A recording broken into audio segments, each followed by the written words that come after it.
world and the world beyond, right? We'll get a, we'll recap what we have understood before and then previous sessions, and today we'll try to move forward. So all these discussions are happening by the mercy of Prabhupada. He's a great inspiration for us, who has given all his teachings in a very, very simplistic way, in a way wherein you and I, all of us, can read, understand, and follow them in our day-to-day lives. So again, offering our gratitude to Prabhupada, let's begin with our discussions. So in the previous two sessions, we have discussed the following points. Prabhupada said that there is a sky beyond this material sky. So always you have to understand what world we are living in is not everything.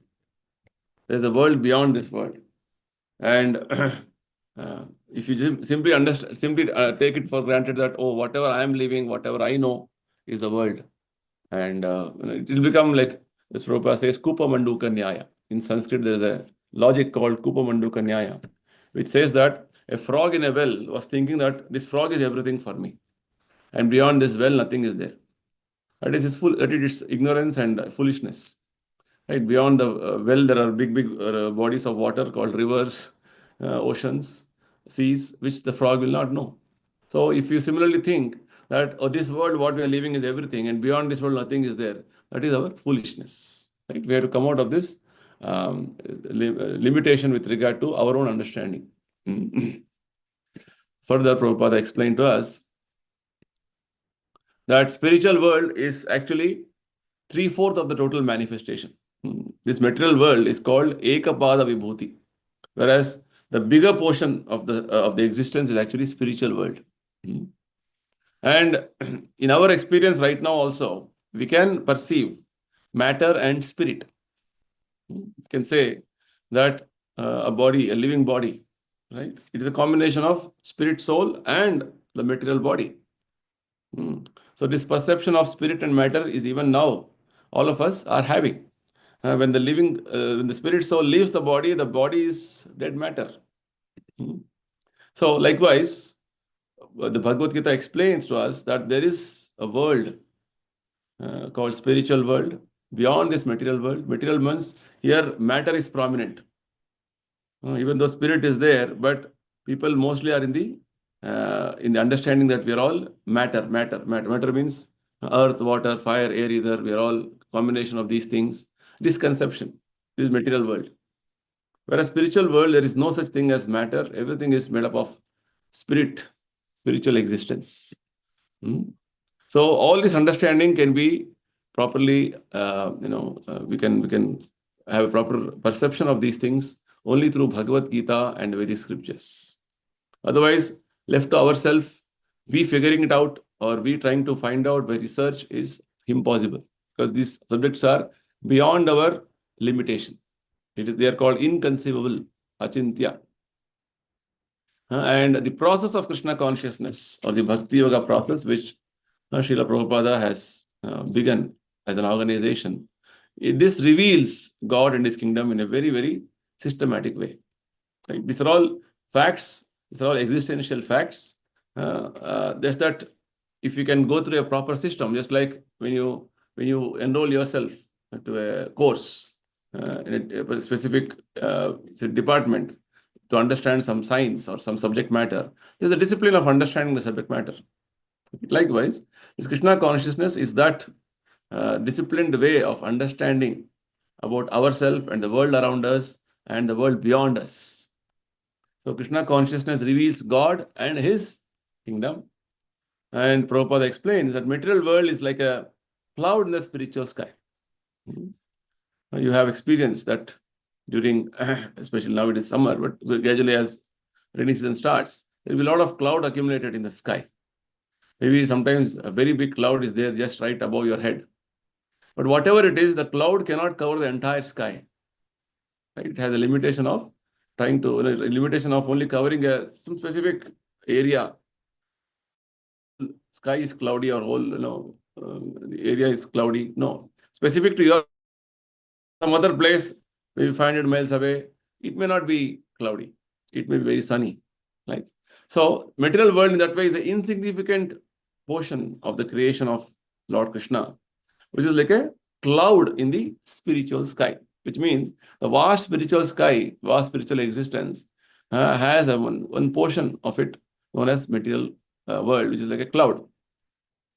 And the main characteristic of this material sky, a material world, is that it is repeatedly, it comes into existence, stays for some time, and it is destroyed. It is called Shrishti Sthiti Laya.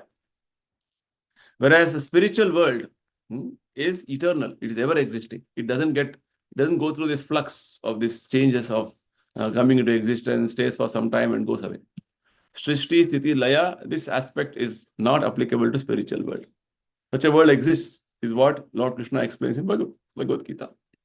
And this is the way the spiritual world is. It is beyond this material world. When all the world gets destroyed, that world remains as it is.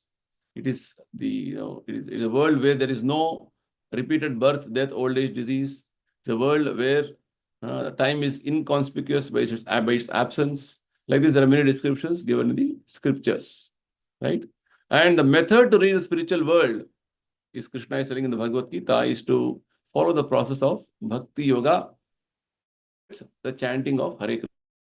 Every day, if you can chant Hare Krishna mantra, have begun the process of going back to spiritual world. And why we have to go to spiritual world? Because spiritual world is our actual place of residence, which we have forgotten.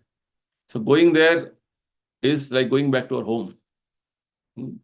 Back to home, back to Godhead, Prabhupada says. It's like wherever you have gone out for any work, or you have gone for for trip. Finally, you would like to go back to your home, right? Your resting place. So spiritual world is our resting place. This material world is a foreign place, which we have been going on, roaming here and there, different places, different planetary systems, different universes, in different bodies. Chaitanya Mahaprabhu says, Brahmanda Brahmite Kono Bhagyavana Jiva. We are doing Brahmanda Brahmana.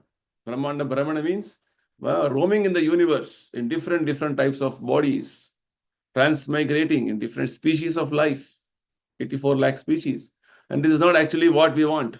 If I say, today I am going to give you this room to stay, and after half an hour I'll come, you vacate this room. I'll give you one more room. It is quite very unpleasant and uncomfortable situation, right? Every half an hour to change my room. This changing only will take time. What I will do? Any work? Nothing. I'll keep changing the rooms. That's what is happening with us. We think we are settled in this life. We've got a nice family. We have got everything, going very well. Business going very well. Suddenly, you will be nowhere in the picture. Or somebody in the family is out of the picture. Death. We keep hearing this statement, no? He was there very much. My relative, my friend, my parents. Sudden death happened. So sudden death happens suddenly only, always. Because you didn't expect that it will happen. And once you are out from this picture in a specific situation, you are no way connected there. Right? But we want to go on. That is our nature as spirit soul. We want to continue our existence in that situation, but you are not allowed to. That's the point. The Atma's desire, Atma's yearning is that I would like to go on with my situation as it is. But contrary to that situation, you are pushed apart. You are forced to take a birth in some other place, some other situation. You keep changing your situations. That's the point. So going back to spiritual world is our home, where such situations are not there. A situation of our eternal relationship with Krishna in various wonderful humors. Fine. So let's move forward with our discussions. So Prabhupada now says the method of going back to spiritual world is just to be understood. It is bhakti. So then what is this bhakti? Right? What is the definition of bhakti? Prabhupada explains now. Our definition of bhakti, one of the definitions of bhakti given in the authoritative book called Narada Pancharatra. Right? Narada Muni has given one nice literature called Narada Pancharatra. It is mentioned there, Sarvopadi Vinir Muktam Tat Paratvena Nirmalam Rishikena Rishikesha Sevanam Bhaktir Uchyate. What does it mean? Bhakti or devotional service means engaging all our senses in the service of the Lord, the Supreme Personality of Godhead, who is the master of all the senses. Here, Narada Muni is explaining that we have to give up our so-called designations, upadi. I am a man, I am a woman, I am a big man, I am intelligent man, I am this officer, I am that. So many designations we have, right? Sometimes people who are very learned or who are who have become expert in a specific field, they have so many degrees next to them.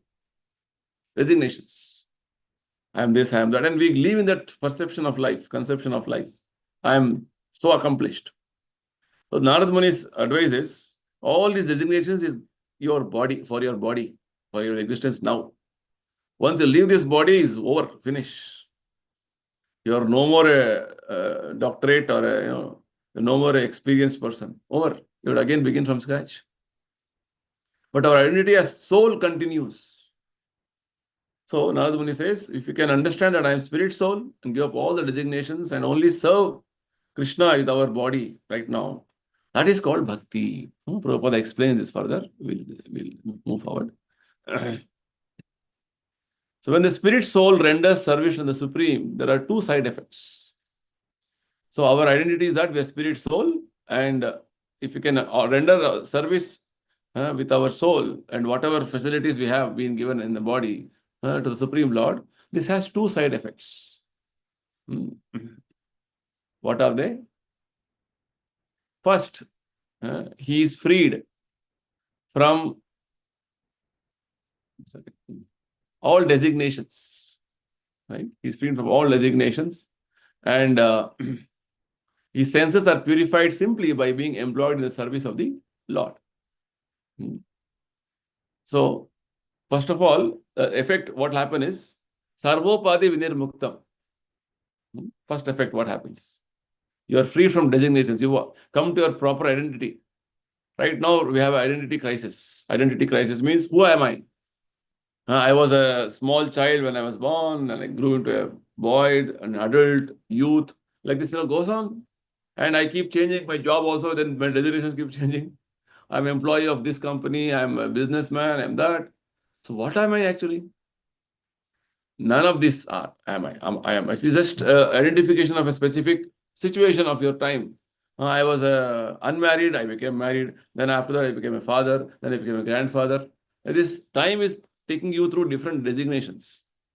But as a spirit soul, you're not changing. That is your identity. So the first effect is, you will be free from designations. Secondly, your senses will be purified. Right now, because of misidentification, wrong identification, we are using our senses for such specific situation and thinking that I am that. Misuse of your senses. Right?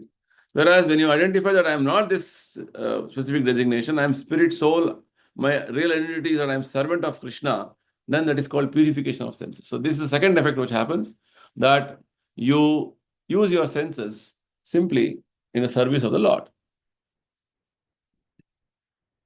Now we are encumbered by so many bodily designations as Indian, American, African, European. These are all bodily designations. Our bodies are not we ourselves, yet we identify with these designations, right? So many designations, same human being in different forms, different bodies. We are all identifying as belonging to that particular nation, particular community, So many ways we identify, right? This doesn't require any much explanation. Suppose one has received a university degree and identifies himself as an MA or a BA or a PhD. He is not that degree, but he is identified with that designation. Oh, I am a doctorate. I got this degree from this university. You identify, actually. So, bhakti means to free oneself from these designations. The first aspect of the bhakti, one of the definitions, one of the statements which Prabhupada is explaining us. Bhakti definition, first aspect means free from designations. I am not this. Upadi means designation. Sarvopadi vinirmuktam. If someone gets the title sir, He becomes very happy. Oh, I have these titles. I have this sir title, right? Uh, he forgets that this title is only his designation. It will not. It will exist only as long as he has his body. Right? It's a very important striking point Prabhupada is making. Whatever designations we have is only with your body. After your body is over, maybe last year you are prime minister of a country. But again, when you are born in a different body, you cannot claim, oh, I was prime minister of this country, I'm going to become again prime minister. No, nobody will recognize you. Even for matter, you can say, in the bank, with this name, I had a bank account. You have left the body. Maybe you have kept a big fortune of, say, few hundred crores in the bank. But again, somehow next life, you get a body in different situation. You remember, oh, last life, I had left a fortune like this in this bank. You go again, bank will even, not even recognize you. Oh, no, that person is dead and gone, over. We don't know you. Like that, that's what happens. Totally become disconnected. So, but the body is sure to be vanquished along with all its designations. Reality. When one gets another body, he gets other designations. Different situations. So our life is like this. We are going on with different situations, circumstances, and different designations identifying ourselves with. The next, in the present lifetime, one is an American. The next body he gets maybe Chinese. Possible. Therefore, since we are always changing our bodily designations, we should stop identifying them as ourself. This is an important lesson. It's a fact that, we are identifying with our bodily situation, with the designation. Like this, our life is going on. But actually, we are not this designation. We are not this body, we are not this bodily designation. So this misidentification should stop. When one is determined to free himself of all these nonsensical designations, then he can attain bhakti. What is the actual designation? What identity or should have? I am servant of Krishna. Jivera Swarupa Nitya Krishna Dasa. Chaitanya Mahaprabhu says. Identity of the spirit soul is he's eternal servant of Krishna. So how can you then, when you have come to this level of understanding, your senses will get purified. Only then you can serve Krishna, Prabhupada says. In the above verse in Narada Pancharatra, the word Nirmalam means completely pure. What is that purity? One should be convinced, I am spirit, Aham Brahmasmi. Right? I am not this spirit, I am not this body, I am spirit soul. I am not this material body, which is simply my covering. Right? Material body is only covering, designation. I am an eternal servant of Krishna. That is my real identity. One who is freed from false designations and fixed in his real constitutional position always renders service to Krishna with his senses. Rishikena Rishikesha Sevanam Bhakti Ruchyate. Rishikena means basically the master of the senses, who is Krishna.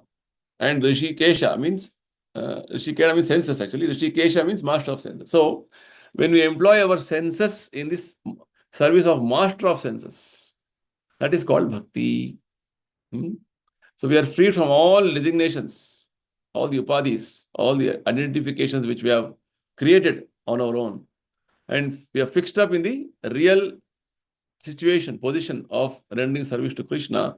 That is the liberation for us. That is actually coming to the level of bhakti. The word rishika means the senses. Different senses we have. Knowledge acquiring senses, working senses, different. Eyes, ears, nose, skin, touch. Right? Now our senses are designated. But when our senses are free from designations, what happens? And when with that freedom and that purity, we serve Krishna, that is devotional service. Right? Our senses are right now conditioned or identifying itself with something, some situation, some activity, right? Oh, I am actually a lawyer. I have to work like a lawyer. Fine, you can do that duty, but having the proper understanding behind that, I'm actually spirit soul. It is only a role play I'm playing. Just like somebody, is playing a drama, right? In drama, he has been given a role. Say, he's king in the drama.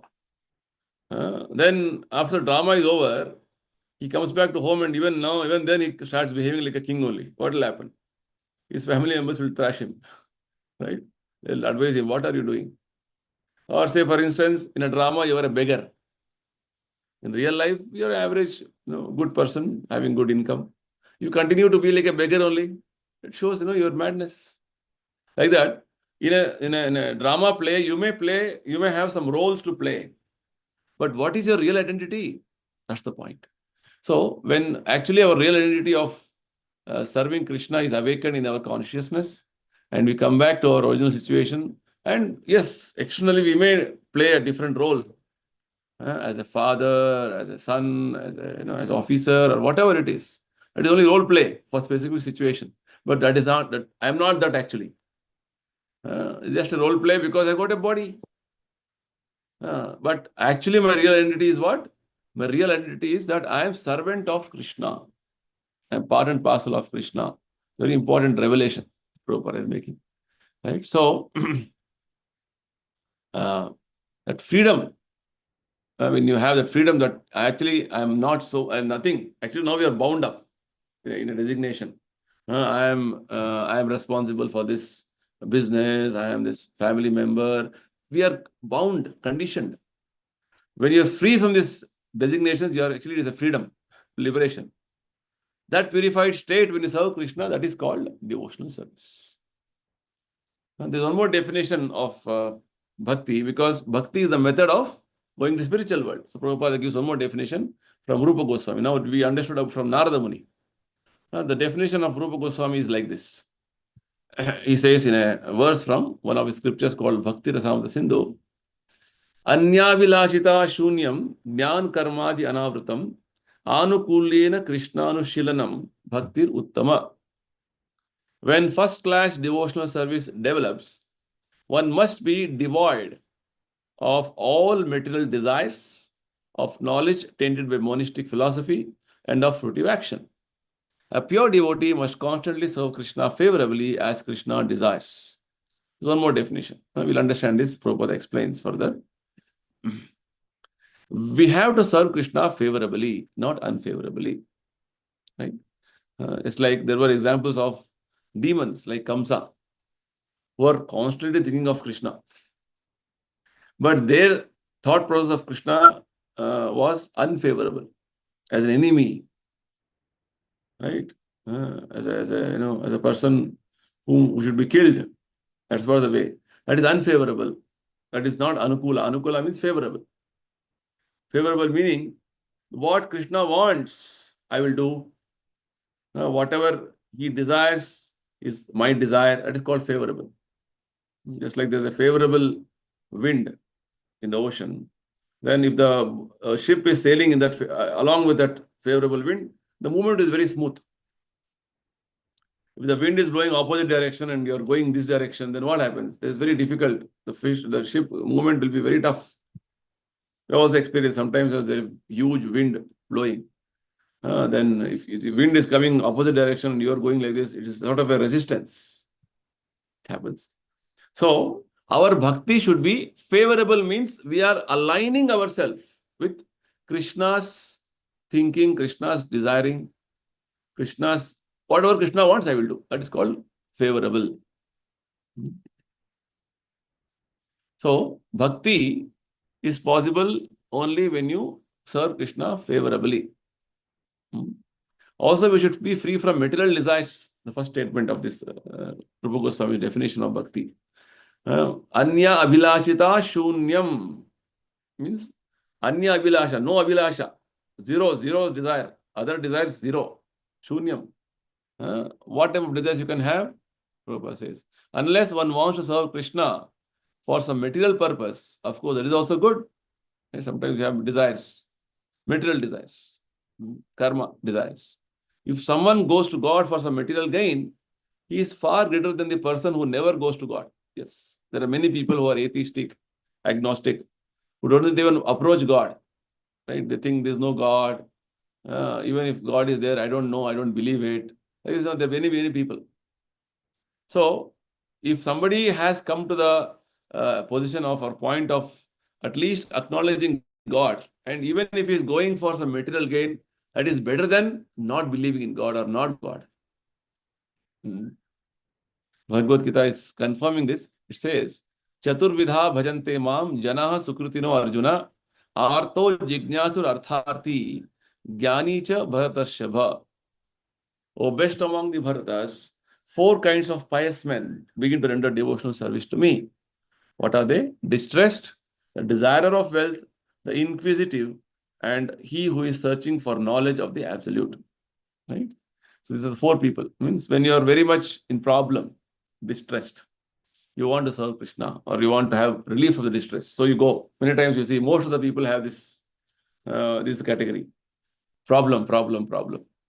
Health problem, wealth problem, right? Family problem, job problem, marriage problem. So many problems people are having. So they want to resolve that problem. So they go to God and pray. Solve this problem. Maybe students having exam problem, right? Let all the questions be very simple. Let it all come only from the books which I have studied, right? Everybody wants to, have a very comfortable and happy life. Dukkha nivrutti means they don't want dukkha. So that way everybody are thinking anything else comes is a problem for me.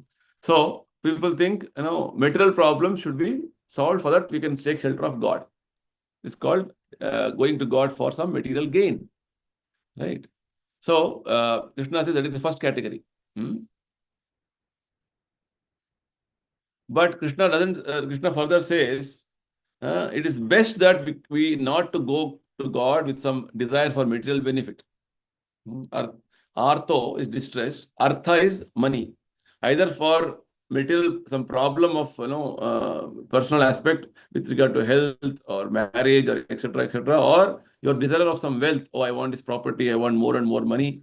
Even both of them, it is not the best. Of course, it is good to come to God, better than not coming to God, but it's not the best.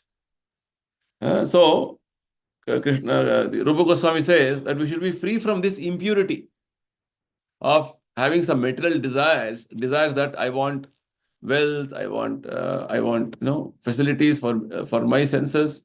This is not a very high class understanding, and we should be free from this impurity. Rupa Goswami says, Anya Vilashita Shunya. The next words Rupa Goswami uses to describe pure bhakti are Gyan Karmadi Anavritam. Right? The word Jnana refers to the effort to understand Krishna by mental speculation. Right? So what is mental speculation? You are trying to somehow understand about God with your own efforts. You are speculating. Maybe God may not have, maybe God is formless. Maybe God's kingdom is only light. Maybe God doesn't have this. Maybe God has this. Imagination, called speculation. So, Rupa Goswami says, yes, you should be free from all type of material desires, including this endeavor to understand God from your own speculation, free from jnana. Jnana contamination you should be free from. So, the word jnana, as Prabhupada says, means that you should be free from mental speculation.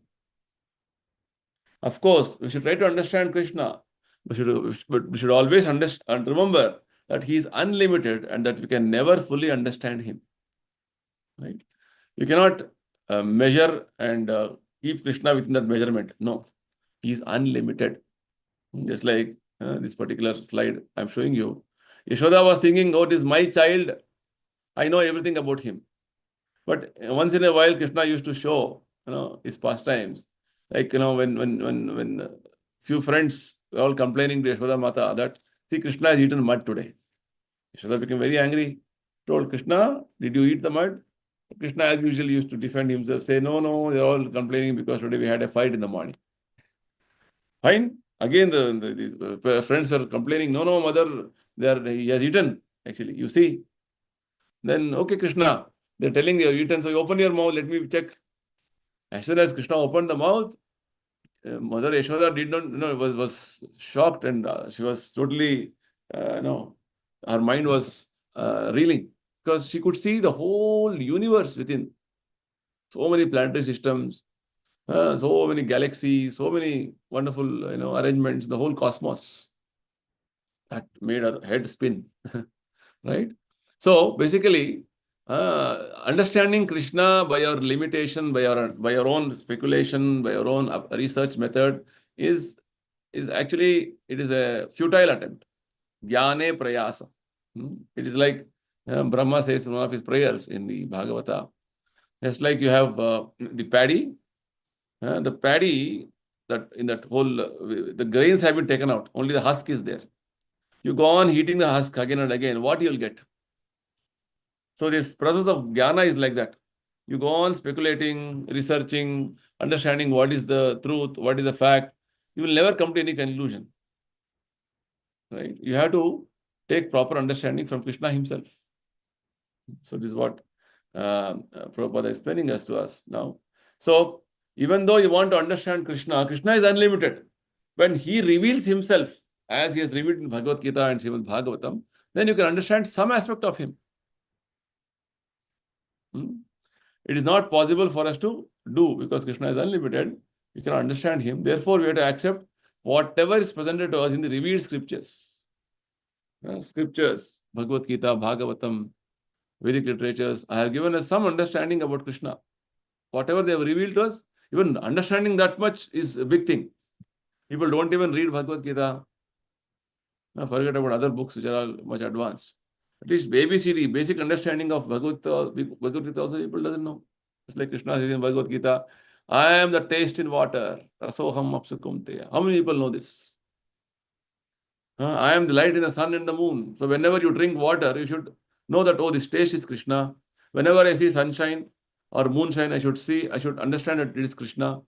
Krishna says, Jyotisam apita jyoti. All the light, what you see in any illumination, illumination objects, the source is I am, Krishna says.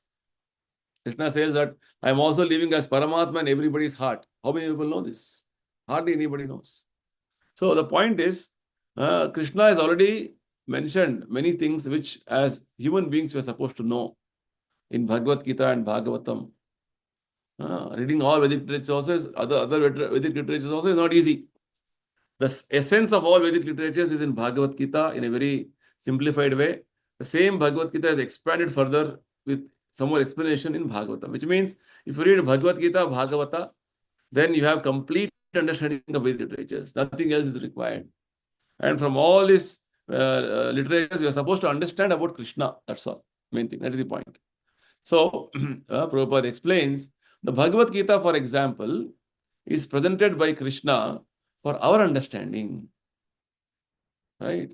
So, Bhagavad Gita, Krishna is giving us so that we at least comprehend what we are supposed to know. Otherwise, going on speculation there's no end. Jnana. Rupa Goswami says you have to give up this process of jnana, speculation, our own endeavor to understand things. So we should try to understand him simply by hearing from books like Bhagavad Gita and Srimad Bhagavatam. Right? Otherwise, our own way of researching and trying to figure out things will not be successful. The word karma means, jnana karma, karma means work with some fruitive result. If you want to practice pure bhakti, you should work in Krishna consciousness. Very important, right? So, people are engaged in so many activities, but those activities are all entangling them. Any activity you do, the result is good or bad, you have to suffer or, right? That's how it is. Material world is. It is a karma bandhana. So, Rupa Goswami's advice is, one is you give up speculative habit. Second is, don't indulge yourself in any activity other than service to Krishna, because any other activity will create karma bandhana. So only engage in activities wherein you are offering everything to Krishna, and that activity will relieve you from all the entanglements. Yajnarthat karmano anyatra lokoyam karma bandhana. So activity which is dedicated to Krishna, meant to please Krishna, is called yajna. Right? That's what Krishna says in Bhagavad Gita. So, Prabhupada's advice is, you should not work for some fruitive result. You should work for Lord Krishna's satisfaction. That is called pure bhakti. Next, Rupa Goswami says that pure bhakti must be anukulyena, favorable. What is favorable? We must culture Krishna consciousness favorably. Means only for Krishna, or I'll align along with Krishna's understanding, Krishna's, whatever Krishna wants, I will do. This is called favorable. No, Krishna wants something, I want to do something. That is unfavorable, right? We should find out what will please Krishna and we should do that. How can we know what will please Krishna? How will you know what Krishna wants, what pleases him? By hearing Bhagavad Gita and taking the right interpretation from the right person. The way, right? I may not be knowing what Krishna wants, but Krishna has revealed himself to pure devotees like Prabhupada. And Prabhupada has explained what Krishna wants in his books of Bhagavad Gita and Bhagavata. So hearing from Prabhupada, you will get a proper understanding of what Krishna wants actually. Then we will know what Krishna wants and we can act accordingly. Very simple understanding. And that time we will be elevated to the first class devotional service. Whatever Krishna wants, you start doing, then that will elevate you to the top class devotional service. So, Prabhupada says only pure devotional service will take you to the spiritual world.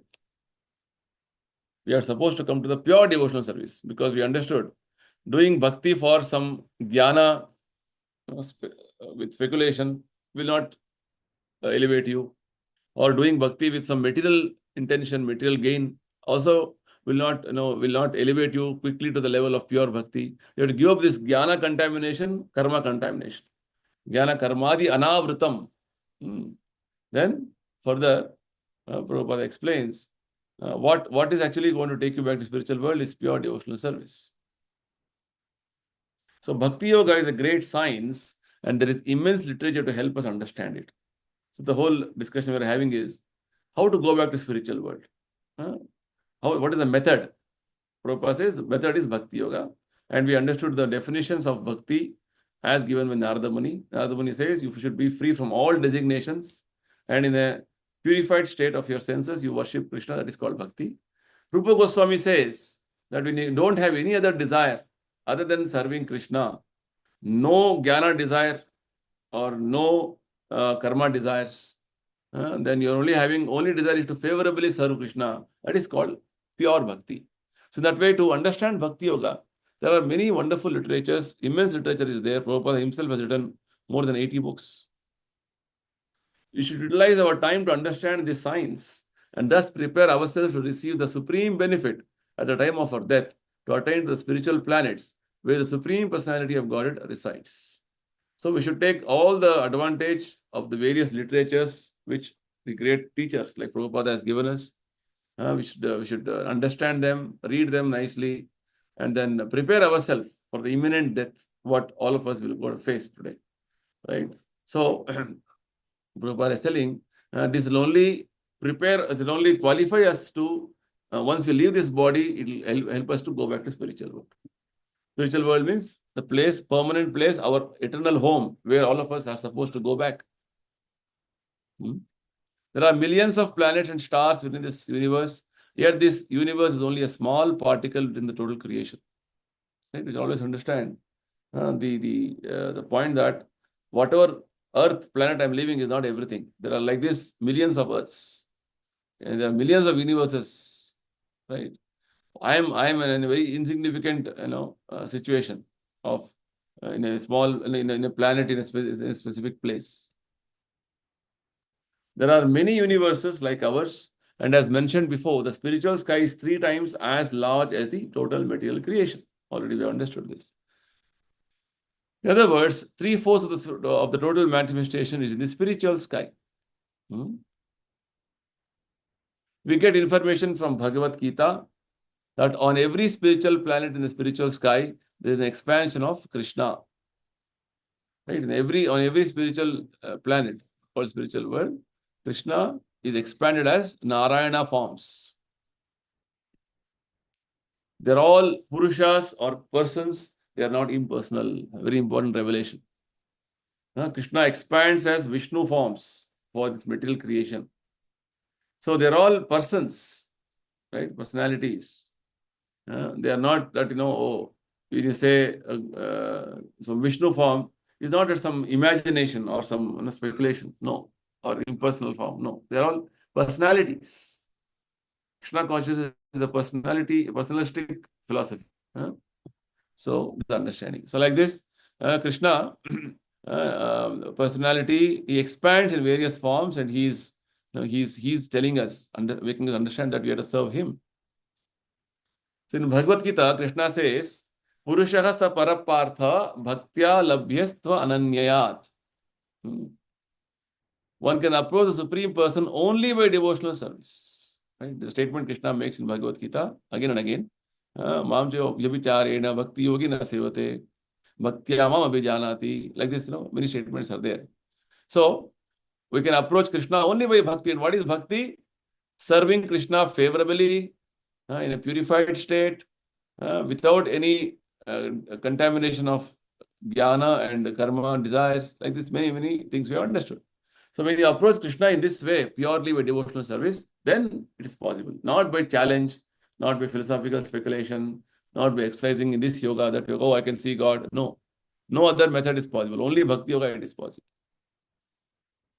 No, it is clearly stated that one should approach Krishna only by surrender and devotional service. Right? This is the point. Only by surrender and devotional service, you can approach Krishna. No other way, no other method. It is not stated that one can reach him by philosophical speculation or mental concoction or some physical exercise. Not possible. One can reach Krishna only by practicing devotion without deviating to fruitive activities, philosophical speculation, or physical exercise. So, the only and only method is devotional service, and that devotional service also is very simplified. Simply by chanting Hare Krishna, Krishna Krishna, Hare Hare, Hare Rama, Rama Rama, Hare Hare every day, without deviating ourselves to karma, jnana, or some yoga process, we can achieve Krishna. Only by unalloyed devotional service, without any admixture, we can reach the spiritual world. There are devotees, Pandavas, Kunti, all of them were pure devotees. They all followed this path of pure devotion. And they all reached the spiritual world. So, with this process of bhakti, what is the advantage or what is the benefit of this, outcome of this? We can see Krishna everywhere. Bhagavad Gita further Krishna says, Yasyantastani bhutani yena sarvam idam tatam. Krishna is such a great person that although situated in his own abode, he is still all pervading and everything is within him. Right? This is the specific quality of Krishna, that he is a great person. He has his own abode, but even then, he is here also. Simultaneously, it is called inconceivable potency of Krishna. Yoga Maheshwaram. He is within everything. He is all pervading, even though he is also situated in his own kingdom, spiritual world. Right?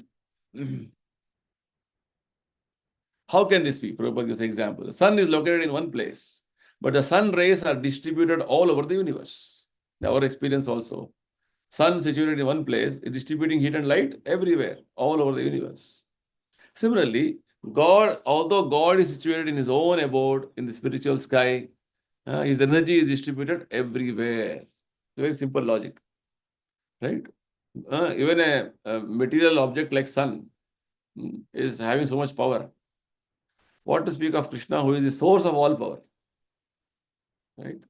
So once, when somebody is situated in God consciousness, that is the right approach, right way, then God, Krishna is everywhere. Now that, he's only in spiritual world, we can't realize him here. No, he's everywhere. Also, he's not different from his energy. There's one more principle you have to understand. God is all pervading. Second point is, in whatever way he manifests in the material world as sound, Hare Krishna mantra, and that Krishna in spiritual world is non-different. Just like just as sun and sunshine are non-different, in the sense that they are composed of the same illuminating substance. Similarly, Krishna also distributes himself everywhere by his energies. How the Bhakti Yoga principle works, Prabhupada is explaining here. So Krishna is everywhere, all pervading. So when we become advanced in devotional service, we can see him everywhere, just as one can light a lamp anywhere by plugging it to the electric circuit. Right? As long as your electrical points, plug points, are all connected with the main source of power, powerhouse, right? Then we can draw unlimited power, rather in electricity, and all your electrical appliances will work, right? As long as the connection is there with the powerhouse. As soon as connection is disconnected, then what happens? Whatever arrangements you have, wiring, nice lighting, everything will not work.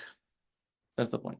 So it's very important, concept Prabhupada is trying to explain to us. So we have to keep connected with Krishna through Bhakti Yoga. Then what happens? We can see him everywhere.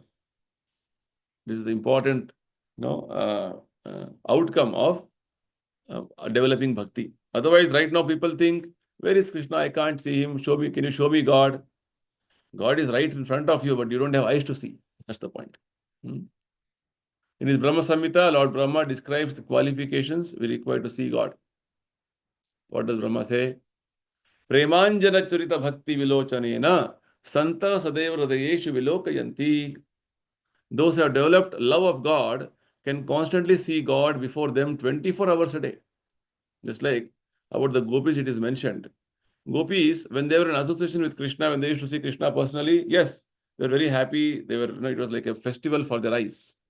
But even when Krishna was not in their vision, but they used to remember Krishna constantly about his various activities, various pastimes throughout the day.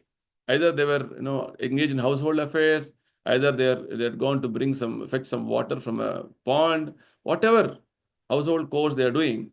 Every moment they are absorbed in Krishna thought. Krishna's Leela. So Krishna lifted Govardhana hill like this. Krishna killed this demon. Krishna joked with this goat boys like this, like this. Every moment, constantly, they are absorbed in Krishna's thoughts. 24 hours a day is what is called. This is what Brahma says. When somebody is 24 hours absorbed in service of Krishna, absorbed in Krishna's remembrance, Sadaiva, constantly 24 hours a day, just like Chaitanya Mahaprabhu. He appeared as a devotee of Krishna. He was 24 hours absorbed in Krishna thoughts. Krishna consciousness, it is called. If one is actually God realized, it doesn't say, oh, I saw God yesterday night, but now he is not visible. No. For a pure devotee, God is constantly 24 hours available always. God is seen in his heart like a television. Live telecast is happening constantly. So somebody may say, yesterday I saw, today I didn't see. Then he's actually cheating people. So basically, a pure devotee, when you come to the platform of pure devotional service, Krishna is always visible to that personality. Because Krishna is all-pervading, we understood. He is Sarvatra. Prabhupada. He is absorbed in Krishna Leela. That's why it's called Nitya Leela Pravishta. Pure devotees have entered into the eternal pastimes of Krishna. So, for a pure devotee, everywhere they see only Krishna. Krishna's manifestations. Stavara Jangama Deke, na Deke Upay. So, therefore, the conclusion is that we can see Krishna everywhere, but we have to develop the eyes to see him. Right?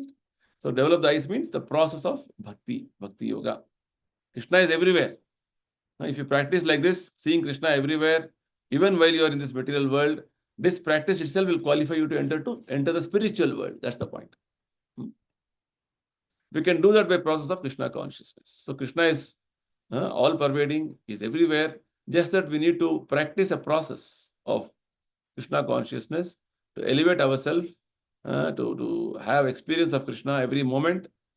And in that way, we can move forward in our spiritual life. When we see Krishna and when we approach him in his spiritual abode, our life will be successful. Our aims will be fulfilled and we'll be happy and prosperously eternal. Just see what all will happen.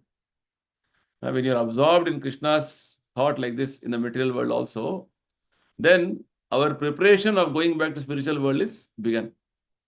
Right? We approach Krishna in his spiritual abode, then our life is successful. This is the purpose of human life. Mission of human life is to come out of the cycle of birth and death. Our aims should be fulfilled. The purpose, aim is all to come out of this repetition of cycle of birth and death and go back to spiritual world.